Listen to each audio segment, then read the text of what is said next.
Right, recording in progress. Right, so everything we always talk about, we don't ever push like extreme diets or extreme training. However, the training is quite extreme at times, but yeah, we don't ever push anything that's not sustainable. So everything that we do, we always want it to be something that you can actually like sustain and stick to long term. So this talk that I'm going to do is just about how to like do less of the stuff that you do that are like detrimental to your results, and just try and create some sort of habits that are going to help you like longer term. So remember, it's all about long term. It's not about like get the best results you possibly can do within a space of like 3 weeks. It's like look at this as a long term thing and stick with it like that way. So this is around how to make your lifestyle healthy. So this is generally where a lot of people mess up, and you'll probably relate to this. Is that um, you're not people don't counterbalance their social occasions, and I'll explain what that means in a second when I get to the when I get to that part. People are just going overboard at the weekends, one which I bet most people can really relate to, and then just not getting back on the wagon. So we'll dive into like these three, but from my experience, from over the 12 plus years that I've been doing this, what I find is that most people tend to eat quite healthy throughout the week.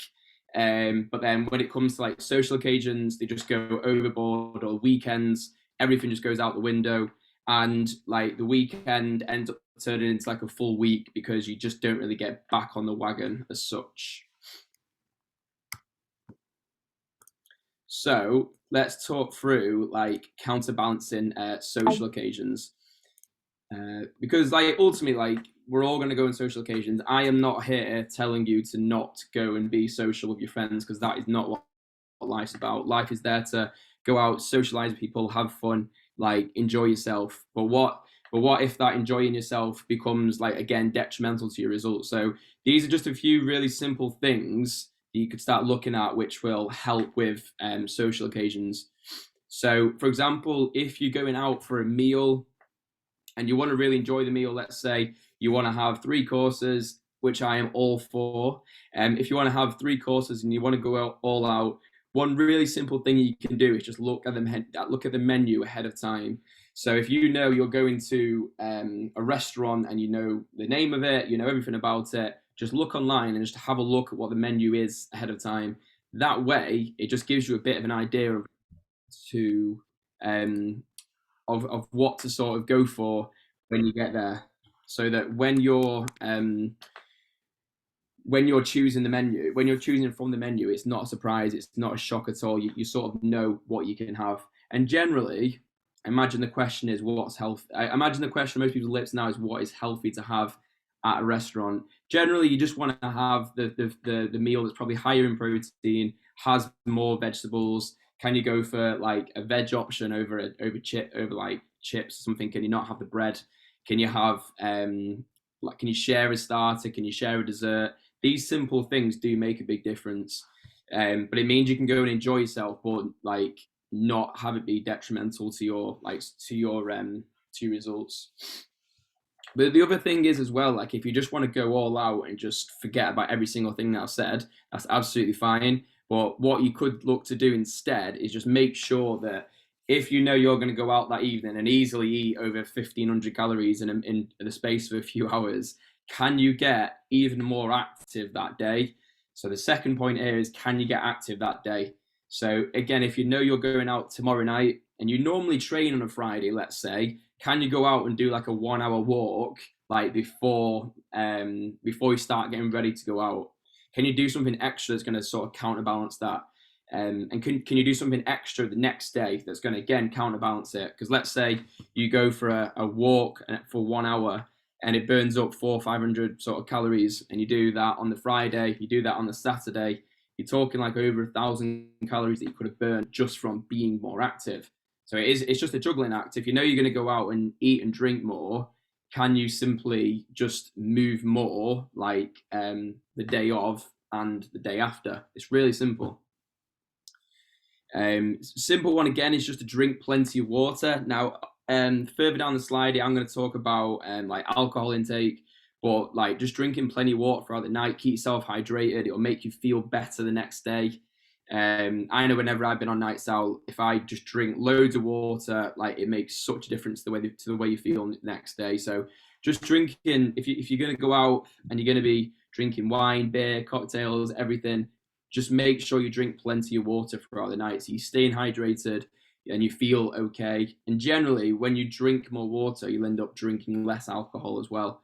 So again, less calories consumed then, but also you'll feel better the next day. And a really important one, which I really do, is just to make sure you have a very healthy week. So again, if you know you're going to go out on the Friday or the Saturday, can you make sure the 7 days leading up to that event that you don't really drink any alcohol at all? You get even more active each day. You sort of drop any sort of like junk food. As much as I hate using that terminology, everyone knows what it means. Can you drop any junk food? Can you just not eat unnecessary calories? So you've just got a very healthy week, and you can go into that Friday or that Saturday night and just overindulge because you've had a very healthy week, like a overly healthy week in a way. But they're just a few very simple things which could help towards just counterbalancing like your social occasion, whether that's, like I say, an overindulgent meal or a big night out or a weekend away or something. Just one of these things could make a big difference. And if you do this 12 months of the year, it's going to make a big difference to your results.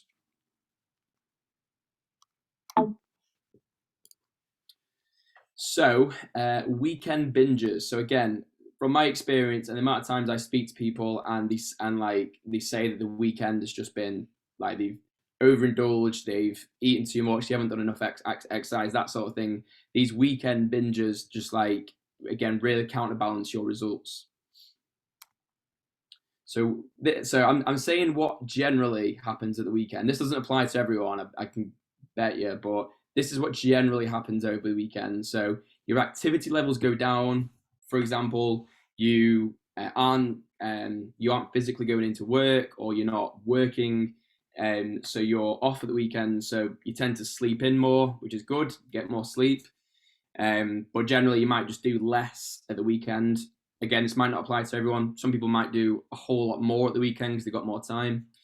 But the routine goes out the window completely. And when I mean routine usually around food, because if you work a job, like say, for example, you work a 9 to 5 job, you tend to have your set times where you can eat. So you've got that sort of routine throughout the day. Whereas at the weekend, let's say you get up later, you eat later, and then like everything's just sort of all over the place on the Saturday and the Sunday. Generally, people tend to drink more over the weekends. It's the weekend, people will just drink more. And people generally have more takeaways over the weekends as well. And I'm not just making this up, because like the amount of people that I speak to over the years, and they pretty much generally say this is what they would do. So as you can just see down here, so all in all, calories go up through like more eating, more drinking. Generally, activity goes down. And if you do this week on week, then it is gonna slow down your results. So you're sort of chasing your tail like Monday, Tuesday, Wednesday, and maybe it's not till Thursday that you're sort of feeling like sort of back into your routine, or you've started eating normal again, or you're feeling sort of your normal energetic self again. But before you know it, you're sort of at the weekend and you're back out. And again, the reason why I'm talking a lot about this is obviously we're coming up to sort of the Christmas season, the festive season. Generally, more people are like social and going out. So this could apply a lot more over the next sort of 6 weeks. So how to fix it? So activities going down. So how can you fix it? So just make sure you get active each day of the week without fail. Make it like a non-negotiable with yourself. So at the end, I'll just sort of briefly explain what a non-negotiable is, but just get active. This is not like rocket science.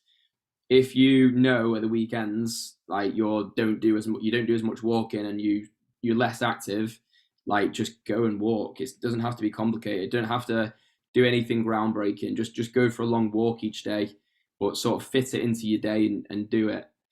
So the routine going out the window, like, can you create some sort of weekend routine which doesn't completely knock you out of sync?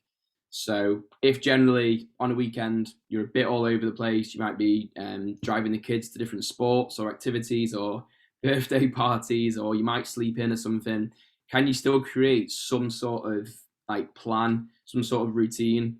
Um, what I find sometimes with myself is that over the weekend I can sort of do it on the flip side. So as maybe I eat a lot less over the weekend, just because like say if you're sleeping, you generally eat less. So that when it comes to Monday, you've eaten a lot less over the weekend. So if you then try and have like a hard workout or something, you don't have as much energy. And again, if you go out drinking over the weekend, even if you go out just for like a bit of a social one sort of thing, you can become hungover and you just feel awful by the Monday. So it like your routine just completely out the window. And around like the alcohol intake. So again, I'm not going to say don't drink alcohol, because like it's not like, I'm not trying to say that, but like, can you drink more water between your drinks? So again, it keeps you hydrated. It's more fluid, so you're sort of you're feeling more hydrated. You won't want to drink as much because you've had more fluids. Um, and can you do an activity instead of a drink? So can you go and do something as opposed to just sitting in a, like, if you're organizing to go out with friends, like, do you have to just sit in a pub or a bar or someone's house and drink? Can you think of something else that's going to be more active, which leads to you actually doing, I don't know, doing something that leads to less drink but more like activity? Can you do something that way? Um, and go out in the day instead of going out at night. I don't know if that's good advice or not, but what I put in here, like in brackets, like, you'll get better sleep. Generally, if you go out for the night, like let's say you go out on a Saturday night and you come back in at 3 o'clock in the morning or something, you're gonna have awful. You're not even gonna sleep, so you're gonna feel awful all day Sunday. You're gonna feel awful Monday, Tuesday. So can you plan to go out in the day? And I guarantee someone is saying right now that I end up just drinking the whole day, sort of thing. Well, can you go out in the day and instead of the night? It might find that you sleep better. It might find it just works better for you. I much prefer going out in the day, just so you're not getting in like super late. And the other one, which I think is probably quite a common one, which is to like drink like clear spirits with sort of diet mixers instead of drinking like any dark drinks like beer or wine. Can you go for like clearer spirits with diet mixers, which again just massively reduces like the calorie intake. So yeah, so that's around like sort of alcohol intake. Can you just one of those sort of pieces of advice there could make a massive difference. And takeaways. So can you cook something that is similar to a takeaway? I was using the Gausto meals for a couple of months, and they do like amazing like meals, which like they're really easy to make. You make them in like 30 minutes, where you basically like pay like a fee, and they send the food to you. They send the recipes to you. But a lot of their foods, like, they are foods that you typically have as like a takeaway, but they are more healthy, and they're not full of like loads of fats and oils and stuff that you tend to have in takeaways. But yeah, can you just cook something instead of having a takeaway? You'll save money that way as well. And if you cook something, you can make more and have it the next day. It does just make a lot more sense. So yeah, so that's sort of generally around the weekends, like activity goes down, routine goes out the window, alcohol increases, takeaways increase. And you might not be all four of these, but you might be one or two of them or three of them or something, but maybe you can relate in some way. So it's just making it clear, like, look, there's nothing wrong with having any of these things. Like, I'm probably going to do at least three of these this weekend. That's perfectly normal, but it's how can you counterbalance like these things? And I'll explain how I normally do it at the end as well. Right, and so the last point is around like not getting back on the wagon. So by back on the wagon, I just mean like when you go into when you have like say a big like weekend and you're going out, and then like you just basically sack off the rest of the week because it's like, oh, I'll just leave. I've had a bad weekend. Doesn't really matter. I'm just gonna like let everything go in the week as well. And that's sort of where a lot of people can go wrong, is that the weekend doesn't just become the weekend. It turns into sort of Monday, Tuesday, Wednesday, and then by Thursday you sort of feel okay again. and then before you know it, it's the weekend and it's all out the window, and then you're sort of wondering why you're sort of not changing physically or the way that you feel. So what's really important is that you just get back on the wagon straight away. So after the weekend or the social event, just say this: wow, well, that was fun. Time to get back to normal now. So it's just saying to yourself, look, like I've had a great time, but let's just get straight back to it. Let's not drag out. Like if you go out on the Friday or Saturday night, don't let it. Well, let's just say, for example, if you go out on the Saturday night, don't then all day Sunday just do nothing all day, eat rubbish food all day, and just like sort of make it even worse. Just say I've had an epic time last night. Just get straight back to like normal again, like literally the next day. Don't mess around. Get straight back to it. But like, what is your normal? So, and this is why I always bang on about like routines and habits and like working at these things and creating like your sort of non-negotiable things. So my routine, the day after a night out or an indulgent weekend, this is my routine. So for me, I'll get out walking the next day. So if I go out, let's say for example on a Saturday, the next day I make sure I get out walking. At some point I might feel a bit worse for wear, might feel a bit hungover, but generally getting out makes you feel so much better. You'll sleep better at night because you're not just sat in or sort of laying lay in the house all day. So you'll feel better like that day, and also at night you're going to sleep better because you've got moving.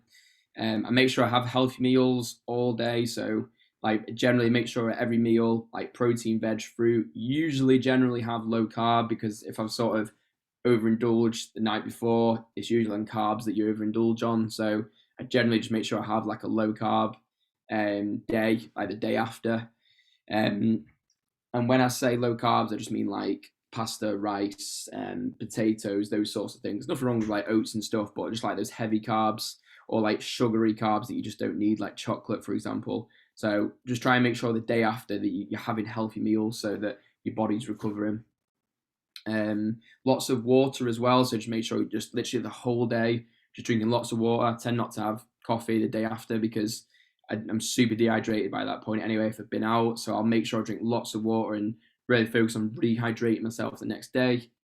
And then this is my personal one. I don't train for at least, so if I, let's say for example, I went on a Saturday or I had a social occasion on the Saturday, I wouldn't train the next day. Never, ever, ever train on a hangover. It's the worst. It's, some people can do it and I don't know how, but I just can't. So I'll make sure I'll give it a couple of days for my body to actually recover and sort of feel better.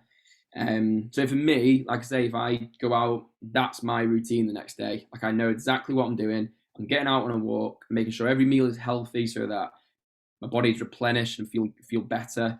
Drink lots of water, and then don't train that day. Just get active, and then I know if going into the Monday, I'm going to feel better, or I've slept better, I will have been more refueled, and I'll just go into Monday just generally feeling better. So for me, that's my routine. And like the last point I'm going to make here is just around like your non-negotiables. I'm not sure if negotiables or negotiables. Either way, just to create your non-negotiables, which are like what is the very bare minimum that you will do and you'll be happy with it, sort of thing.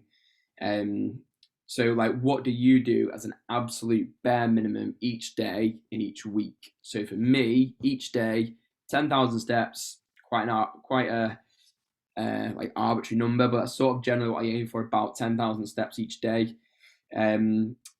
Just make sure I have 3 meals throughout the day, and in each meal, proteins, vegetables, and some carbs, and that's it. 1 to 2 snacks, again, some sort of fruit, protein bar, protein shake or something, and just drink water all day. So at a bare minimum, every single day, that's exactly what I do, no matter what.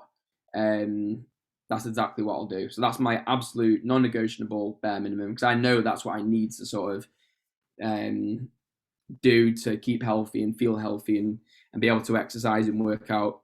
And each week it's just to do 2 or 3 sort of training sessions each week. Some days I play, well, each week I play football or do yoga or something, but it's to do 2 or 3 generally strength training sessions.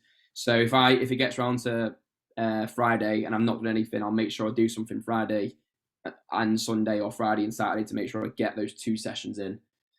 So I think two really key things are this non-negotiables part. So to create those absolute non-negotiable like rules in your life, and then the other one is to create a routine. So I think these two, the routine and the non-negotiables, are the two really important things, especially going into Christmas. Like what you need. So again, if you know you're going to be out socializing a lot, this is what you need to be doing the next day. And throughout the whole month of December, or just generally in tougher months where you know you've got maybe a lot of work on, or you have like a seasonable career where some months are a lot busier than others, what are your absolute non-negotiable things that you must do no matter what? So what I'd say is like rewatch this video, and then just really try and nail down on the routine of what to do to make yourself feel better the next day after a social occasion, and also like what are your very basic non-negotiable things that you must do. And that is me. So that's generally what I wanted to go through. What I'll do, I will stop that. And what else do I do? Did anyone have any questions? If you wanted to, you could comment in, or you can speak to me in the gym, or you can raise your hand and we can just unmute you. Todd, I love your background, by the way. You look really small. Cool. If everyone's happy with that, I'm gonna pass you over to Lucy then. In that case, so Lucy's gonna go through some mindset. I'm not gonna describe what Lucy's gonna do because she'll kill me a bit. So I'll just let Lucy jump straight in there. So let me make you the host. Oh, the hostess with the mostess. Yeah, ready? Can everyone hear me all right? Give me a thumbs up. Sweet. Right, okay. Oh, hold on. Now all I can see is Mark. Just a tiny little, oh, there you go. Right, okay. So I wanted to talk to you about, so Mark's talked about all these great things to do and stuff, but how do we implement them and how do we actually make them stick? So if you don't know already, I'm a solution focused hypnotherapist, and that's why I am here talking about this kind of thing. So for the purpose of this, I'm going to talk to you about the brain, and I'm going to just very simplify it and say that we've got two parts of our brain. We've got an intellectual part of our brain, just up here, and then we've got a primitive original part of our brain. Now, the intellectual part of our brain is the bit that we use to communicate, it's the bit that we use to talk to each other, it's the bit that we use to solve problems and all that kind of stuff. It's the bit of your brain that knows that going to the gym 3 times a week is a really, really good idea. I'm going to take my glasses off because I keep seeing reflection. Really good idea. It's the bit of the brain that knows that eating too much chocolate is a bad idea, so you should definitely eat healthy food. It's the bit of the brain that knows that it's so much better for you to make meal plans, all that kind of stuff. That's the part of the brain that you'll be using that comes up with those ideas and knows that that is the good things to do because it looks for solutions and comes up with answers based on a proper assessment of any situation in front of you. There's also another part of your brain, which is the primitive original part of your brain. That part of the brain, the function of that part of the brain is to keep you safe. It is to help you survive in any given situation. So that part of your brain is designed to protect you and it doesn't like change. So when you try to implement something in your life that is new, uncertain, a little bit out of the ordinary, that brain's going to step in to help. And it's going to do that using some propaganda. So when you're trying to make changes in your life, when you're trying to get to the gym 3 times a week and you've gone from that, from doing nothing to then going to do those things and make those changes, or when you are trying to give up eating chocolate, making a big change, trying to choose healthy food, that brain's going to go, hold on, this is not the way we do it. This is not good. No. We don't do it like that. Don't do that. it's so much nicer because it's cold outside. Let's just stay in. Let's just get under the blanket. Let's watch Netflix and eat a bar of chocolate. We don't want to go to the gym where it's going to be cold. It's going to start with all this propaganda to basically prevent you from, no, all it's doing is trying to keep you safe, but what it's doing is preventing you from making habits. Now, there's a lady called Mel Robbins that I've been watching on YouTube and stuff recently. And she's basically come up with a technique to interrupt that part of your brain from stepping in when you want to make a habit or when you want to do something new. It could just be as simple as getting out of bed without pressing snooze, getting to the gym, doing whatever it is that you're going to be doing, anything part of your life. And it's a really simple thing. And it's counting down from 5 to 1. So all you do is go, right, wake up in the morning, the alarm goes off, and you go 5, 4, 3, 2, 1. By the time you get to 1, you're up and you're out of bed and you've created some action. Now what that does, the purpose of counting backwards, and apparently only works if you count backwards, not forwards, because if you count forwards, you can keep going, is that it moves you from stopping any hesitation, because as soon as you hesitate, that part of your brain, that primitive part of your brain, sees that as that hesitation as, oh, there's something going on here, there's some danger. And it'll start saying, right, well, don't do that, just hit snooze, don't get out of bed, stay there, it's nice and warm, hit snooze, have a little bit more sleep, you'll feel better.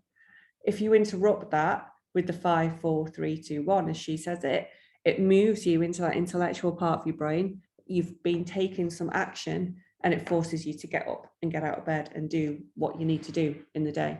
And it's the same if you, for example, if you had a question right now and you wanted to speak, but you hesitate because you go, oh no, this is not the time to speak. Your brain will go, don't do it, it's not the time, it's not the right time to speak. But if you just did the 5, 4, 3, 2, 1, right, okay, and speak, you're far more likely to do the action that is going to propel you forward, if that makes sense. I hope this is making sense to everyone. Give me a nod if it is, or if I'm just gabbling away. So that is just one. She's called Mel Robbins. I would have a look at her on YouTube because she's got so much good stuff. If she is trying to sell a book, but it's a really interesting way of looking at how to motivate yourself. Now, other ways to motivate yourself is, my top tip would be, one of them is to prepare. So if you do want to, for example, get up and go to the gym tomorrow, what small step can you take today to ensure that's going to happen? Could it be that you're going to tell someone so you have some accountability? Could it be that you are going to get your clothes ready the night before so they're right next to your bed? So all you need to do is literally jump out of bed, jump into your gym kit, get out the door.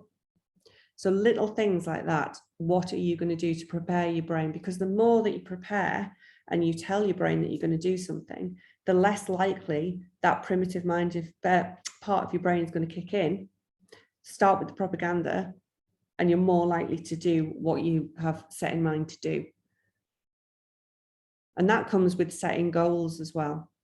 So the more you set goals and intentions, your brain doesn't see them as danger because you've prepared yourself for them, and your brain knows that they're coming. And your brain actually is really clever, and it'll look out for things that will help you to achieve those goals. So once you've got your goals written down and your intentions, if you write them out and you really listen to them and believe them, your brain is going to start looking out for things that are going to validate that goal that you've got. It does it in the other way as well. So if you've got negative things going on, you're thinking about negative things, your brain will validate the negative stuff. So if you start thinking in a positive way about what you want to achieve, then that is, your brain will literally start looking out for things all around you to validate that. You'll start noticing adverts that you wouldn't have noticed before for healthy mindset, or if your goal is weight loss, you'll start noticing healthy recipes. You'll start focusing on different, on whatever it is that's going to help you achieve that goal. Does that make sense? Give me a nod if it does. Good. I like being able to see everyone. The other one, so the preparing thing. This is something that we try and tell you to do in your induction as well. So we want you to create these habits by coming to the gym 3 times a week. So prepare by booking your sessions, get your sessions booked in advance. Once they're in and you know what you're going to do that week, you're far more likely to go to those gym sessions than if you're just going to go ad hoc and think, right, well, I might go on Tuesday, but I'll see how I feel when I wake up on Tuesday morning. I guarantee you that you probably won't go to the gym on Tuesday morning. However, if you had it booked in and your brain was ready and your brain was prepared for that to happen on that day, you're far more likely to do it. So getting your sessions booked in, preparing a meal plan so you know what you're going to eat that week. Again, your brain's ready for it. Your brain's ready to accept that, right, I've been to the shop, I've prepared, I've bought all the ingredients that I need, and I'm going to eat healthy food. I mean, you might slip up, and that's absolutely fine. But if your brain is already set to not look for any kind of reasons to step out of what you've planned, then you're far more likely to achieve that. And again, telling people, talking to people, saying, this is what I plan to do, this is what my intention is. This is one thing that I did when I gave up drinking for 6 months last year. I knew that I had to tell everyone that I knew that my intention was that I was not going to drink for the next 6 months. And doing that gave me the accountability and the impetus to keep going, because I knew that my friends weren't going to suddenly just appear with a glass of wine and say, go on, have one, because they knew what my intention was. And that's a really, getting your friends and family on side with stuff like this is a really important step to take. The other one is focus on how you are going to feel afterwards. So focus on how you want things to be rather than on how you don't want things to be. Again, this goes down to tricking that primitive part of your brain into feeling safe and not raising its head and coming up with propaganda. If you don't want to go to the gym, try thinking about how good you feel afterwards. So don't focus on I've got to get dressed, I've got to get in the car, I've got to get up the stairs, I've got to do this, I've got to do that. Think about, we all know how good you feel after you've been to the gym. That wonderful feeling that you have when you leave, the sense of accomplishment, and how happy you feel when you leave. So focusing on that positive is a really good tip to kind of get you over the starting gate. It takes a lot of energy sometimes to start something, to start that process of getting your gym kit on, getting out the door. But once you start that momentum and start things going, then things just start falling behind it. So it's just finding that one method of getting yourself literally to put on your gym pants or to stand up off the sofa. And something as simple as thinking about how good you're going to feel afterwards is a good way of just starting that kind of motion going, start things moving. The things that can massively get in the way. The main thing is stress. So the more stressed we are, the more we spend in that primitive part of our brain that's there to keep us safe. So we want to reduce the amount of stress that we've got in our lives, because when you reduce the amount of stress, you spend more time in that prefrontal cortex that I was talking about, and we get things right in life, and we know what the answers are, and we know that getting to the gym is going to make us feel good. So we need to be spending more time up here. So if we've got a lot of stress going on, it's really hard to be in that space, in that mindset of knowing the right thing to do and doing it. The more stressed you are, the more your brain is going to start, that part of your brain is going to start with the propaganda of, do you know what we do when we're stressed? We get on the sofa, we watch Netflix, we get a bar of chocolate. How many times have you watched, say, an episode of Friends and they're sad and they're crying, and what they do is they go to the freezer and get a big carton of ice cream out and they sit in front of them and they cry eating ice cream? We've been kind of programmed through propaganda like that to think this is what we do when we're sad, this is what we do when we're upset, this is what we do when we're stressed. You see it on programs all the time.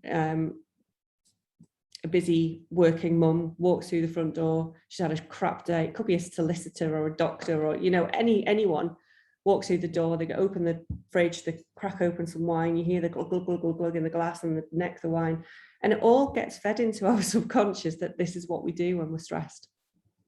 However, do you know the best thing for stress for me personally? It's exercise. It's doing exercise. It makes me feel a million times better. So get to the gym, and those moments where you're feeling stressed, get to the gym, and you know that when you're late, you leave, all those lovely hormones are being released. You've got dopamine, you've got the reward hormone, which is the same one that you get when you have that bar of chocolate. You can get that by going to the gym. You have all the endorphins that you release, your serotonin, which is your coping mechanism that kind of gets regulated. And so it's all just lovely ways to reduce your stress you can do by just being active and living every day. Now that when I talk about it, plus you get to see us, yes, exactly, you get to see our wonderful smiling faces. I talk a lot about 3 Ps with my clients with hypnotherapy. So it's positive actions, positive interactions, and positive thinking. When you've got all those 3 things going on, that's when you start coping. That's when your stress levels start to reduce. So positive action could be getting to the gym. Positive interactions, you get to see our lovely smiling faces. And then the positive thinking part is a bit that sometimes you've got to work a little bit more on, but that comes with doing the other 2 P's, the positive actions and positive interactions. Then the positive thinking comes along as well. Has anyone got any questions? Feel free to unmute yourself and shout up if you do.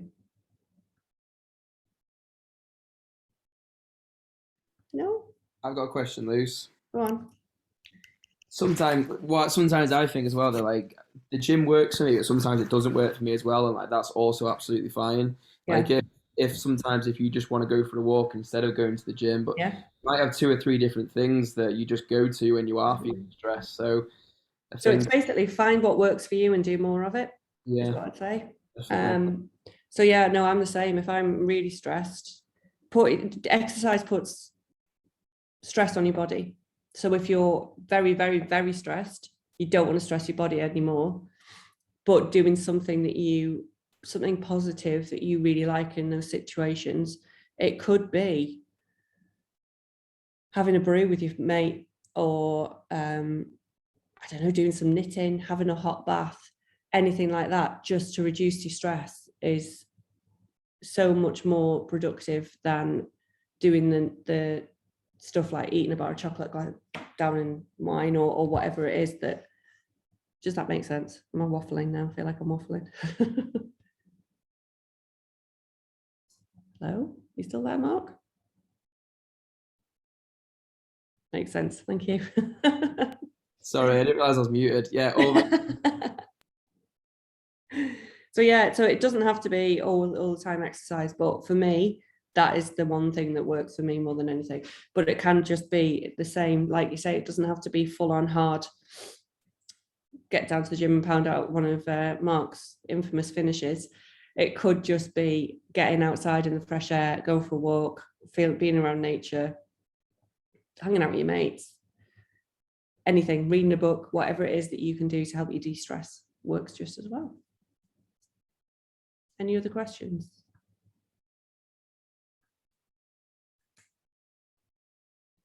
No?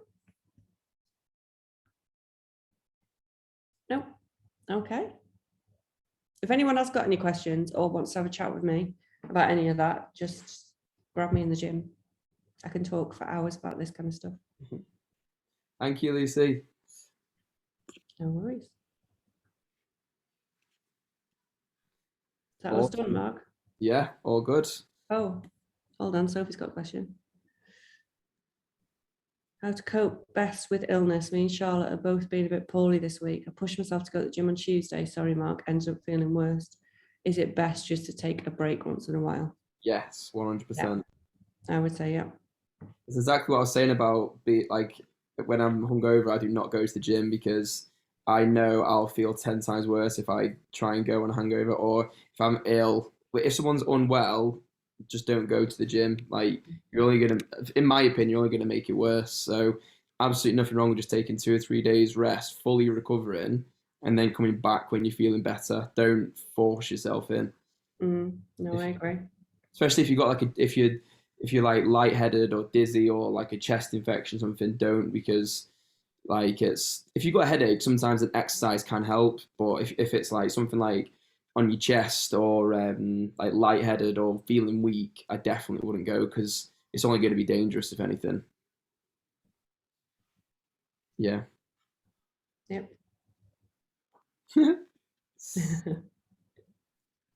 Awesome. Right. Well, like we said, if you do have any questions, guys, just ask us in the gym or just message us or something. But we'll leave you to it, guys. Go and relax or go for a walk. Yeah. Right. If anyone wants to come and walk my dog, you're more than welcome. Mine's literally. I'll put my video on. He's just been sat here the whole time like that. Oh, hey, Babs. He's been listening to his Auntie Lucy the whole time. Yeah. Right, awesome. Thank you, folks. I'll record this and put it on Facebook, on the website as well. Okay. See you Cheers, later. guys. Thank Bye. you. Thank you. Thank you. Bye.